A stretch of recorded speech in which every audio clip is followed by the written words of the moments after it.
Hello, today we get to continue reading in 2 Kings, starting with chapter 8.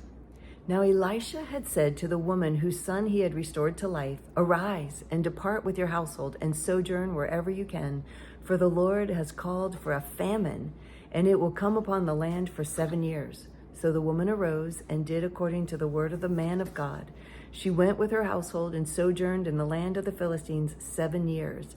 And at the end of the 7 years, when the woman returned from the land of the Philistines, she went to appeal to the king for her house and her land. Now the king was talking with Gehazi, the servant of the man of God, saying, "Tell me all the great things that Elisha has done."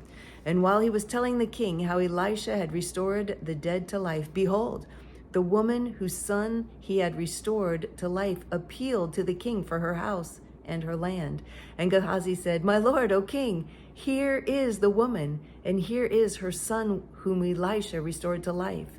And when the king asked the woman, she told him.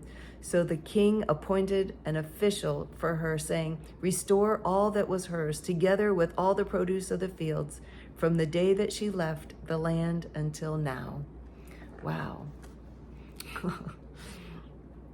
Yes, that's so good. Now Elisha came to Damascus. Ben-Hadad, the king of Syria, was sick. And when it was told him, "The man of God has come here," the king said to Hazael, "Take a present with you and go to meet the man of God and inquire of the Lord through him, saying, 'Shall I recover from this sickness?'" So Hazael went to meet him and took a present with him, all kinds of goods of Damascus, 40 camels' loads. When he came and stood before him, he said, "Your son Ben-Hadad, king of Syria, has sent me to you, saying, 'Shall I recover from this sickness?'" And Elisha said to him, "Go, say to him, 'You shall certainly recover.' But the Lord has shown me that he will certainly die."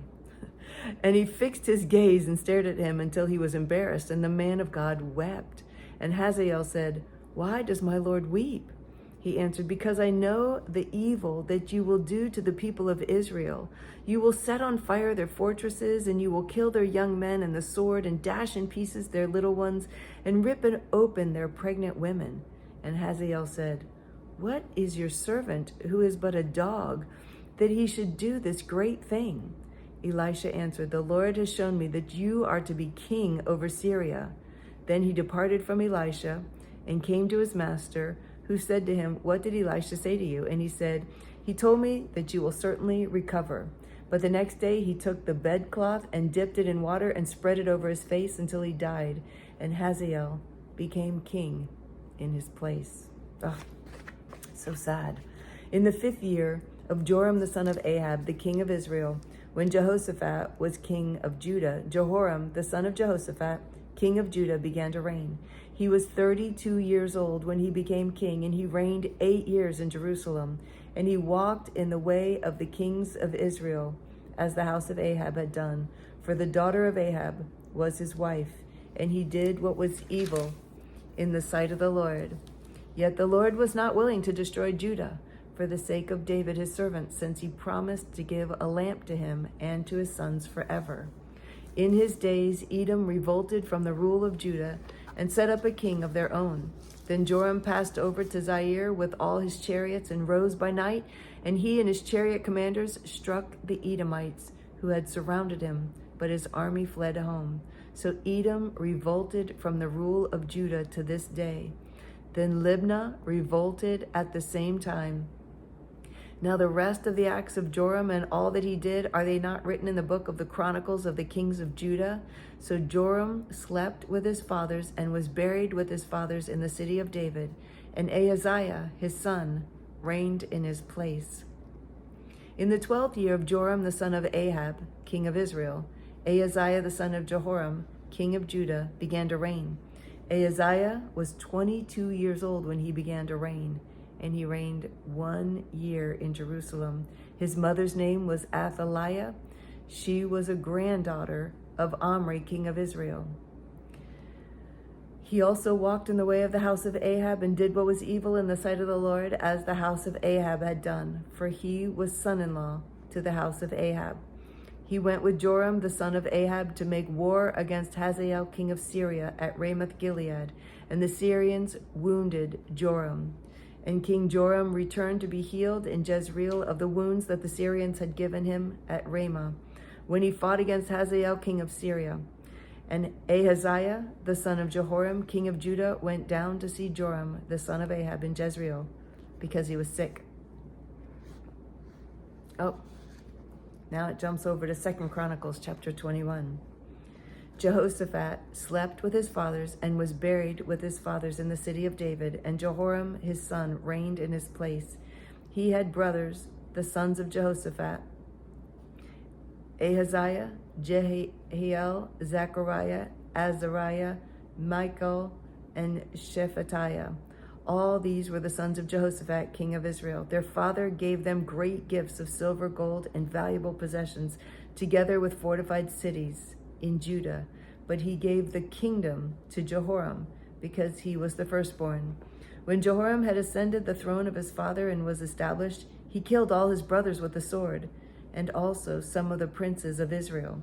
Jehoram was 32 years old when he became king, and he reigned 8 years in Jerusalem.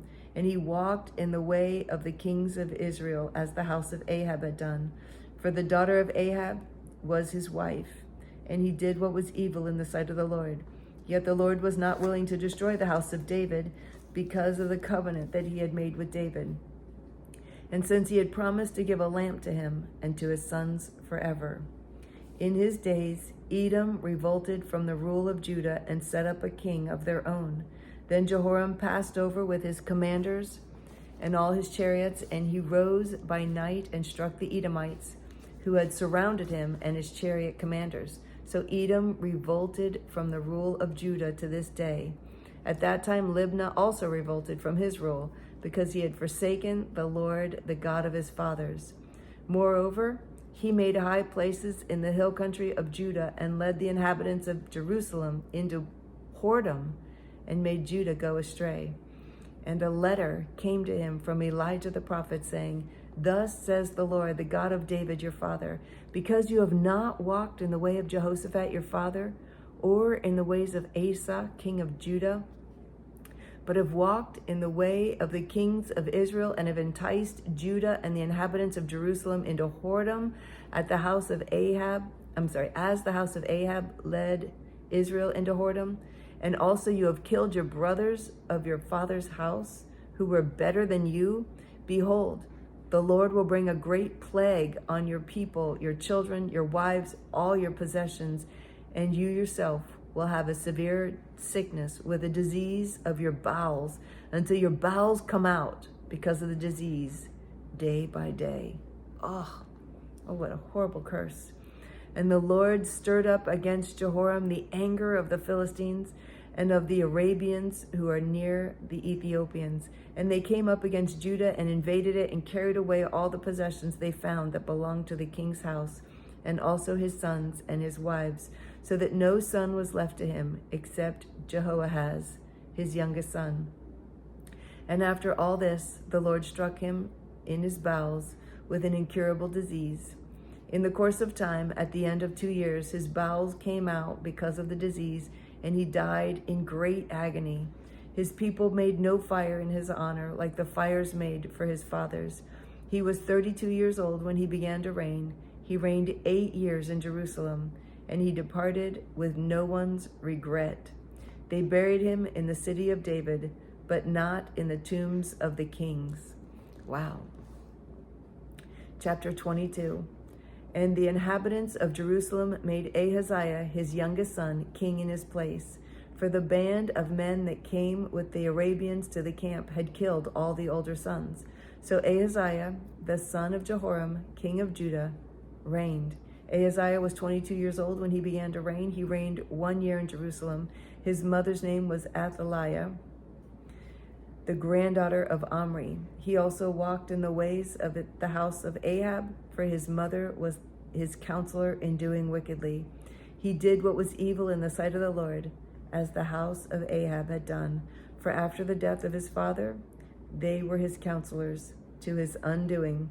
He even followed their counsel and went with Jehoram, the son of Ahab, king of Israel, to make war against Hazael, king of Syria, at Ramoth Gilead. And the Syrians wounded Joram, and he returned to be healed in Jezreel of the wounds that he had received at Ramah when he fought against Ahaziah, king of Syria.